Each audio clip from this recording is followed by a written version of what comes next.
kazi hii tulioipanga leo.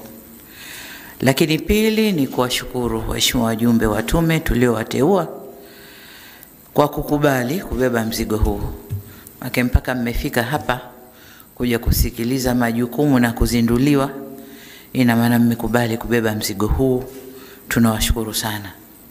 Tunajua ni mzigo mzito tumekupeni, lakini kwa sifa zilizotajwa hapa tunajua mtaweza kwenda kutekeleza. Uundwaji wa tume huu ni kuendana na sheria yetu, sheria ya tume za uchunguzi ya mwaka 2023 sura ya 32. Ndio inanipa mamlaka kuunda tume mbalimbali za kufanya uchunguzi wa mambo mbalimbali ndani ya nchi yetu. Sasa kwenye hili lililotokea, nikaona kabla kuletewa tume za nje, tuwe na tume yetu wenyewe ndani ifanye kazi, na za nje zikija zitakuja kuzungumza na tume mwenzao ambao tayari walishaanza hiyo kazi. Kwa ufupi kilichotokea hakikutarajiwa kitokee ndani ya nchi yetu kwa sababu ya historia tulionayo ya usalama na utulivu wa kisiasa ndani ya nchi. Hata kama kuna vipindi ambavyo hatuna usalama wa kisiasa, lakini haikufikia kiasi hichi kilichofikia. Kwa hiyo tume hii itakapokabidhiwa makabrasha kufanyia kazi, watakabidhiwa na hadidu za rejea za kwenda kuziangalia wakati wanafanya kazi yao. Lakini kwa ufupi labda mimi niseme yafuatayo. Kwanza, nadhani tume tunaitarajia ikatuangalizie sababu hasa iliyoleta kadhia ile. Sababu hasa ni nini?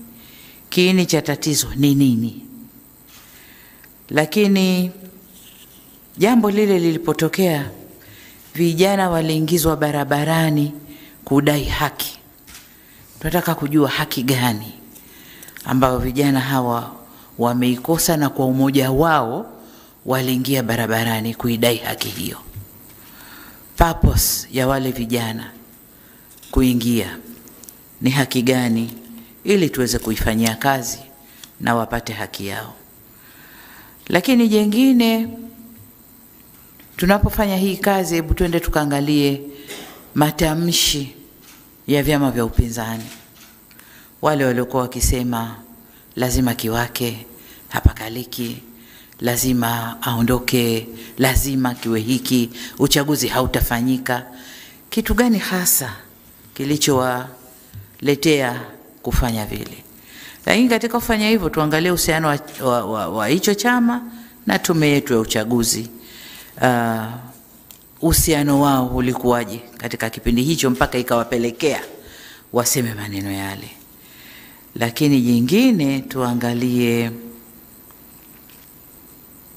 role bali ya vyama vya siasa vilivyoingia kwenye huo mgogoro, NGO zetu za ndani na za nje. Tunaambiwa kwamba vijana wale walioingia kudai haki walilipwa fedha kwanza ndio wakaingia barabarani, na wengi wao waliingia barabarani kuendana na hizo fedha walizopewa. Je, fedha zilitoka wapi? Zilitoka wapi? Kwa hiyo haya tukaangalie NGO za ndani na nje wamechangia nini kwenye mambo haya. Lakini niseme hata kama kulikuwa na changamoto baina ya tume na vyama vya siasa, msajili na vyama vya siasa, serikali na vyama vya siasa, je, hakukuwa na njia nyingine nzuri zaidi? Njia ilikuwa ni ile moja peke yake ya kuingia, kuchoma nchi, kuchafua nchi, kusababisha vifo kwa wananchi? Hakukuwa na njia nyingine ya kurekebisha hizo kasoro? Hebu twendeni tukaangalie pia. Lakini tukaangalie sasa, jambo limetokea, watu wameingia barabarani, vurugu zile, na kilichokuwa kinaimbwa ni kwamba kama kilivyokuwa Madagascar itakuwa hapa pia. Sasa tukaangalie njia zilizochukuliwa kukabiliana na lile vurugu na zenyewe, na ndio maana hapa ndani kuna mstaafu jeshi, mstaafu polisi, mstaafu mwingine. Kwa hiyo twendeni tukaangalieni njia zilizochukuliwa zilikuwaje. Halafu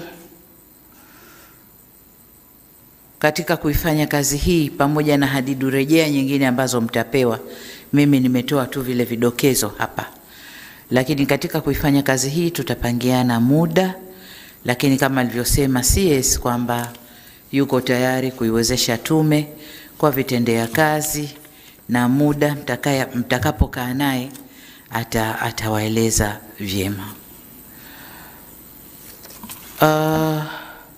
Tutawapa pia secretariat ambayo itakuwa inawasaidia kuandika na mambo mengine yote ya organization ambayo itakuwa yanatakiwa kufanywa ili tumefanye kazi yake vizuri.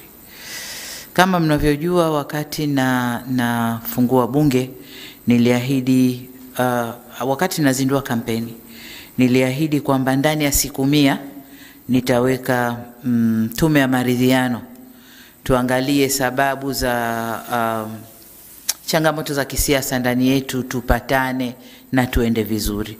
Lakini kwa hili lililotokea, tumeona tuunde tume hii kwanza, ifanye kazi yake, imalize.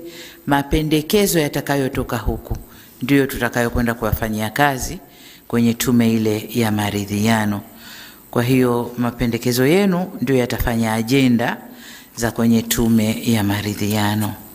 Kama nilivyosema, kazi hii si ndogo. Tutaanza na muda nadhani wa miezi 3, alafu taangalia kazi inavyokwenda. Lakini niseme kwamba nina matumaini makubwa na tume hii. Jana nilikuwa nasoma article fulani, wenzetu wapinzani wanasema hawana imani na tume yote ya ndani.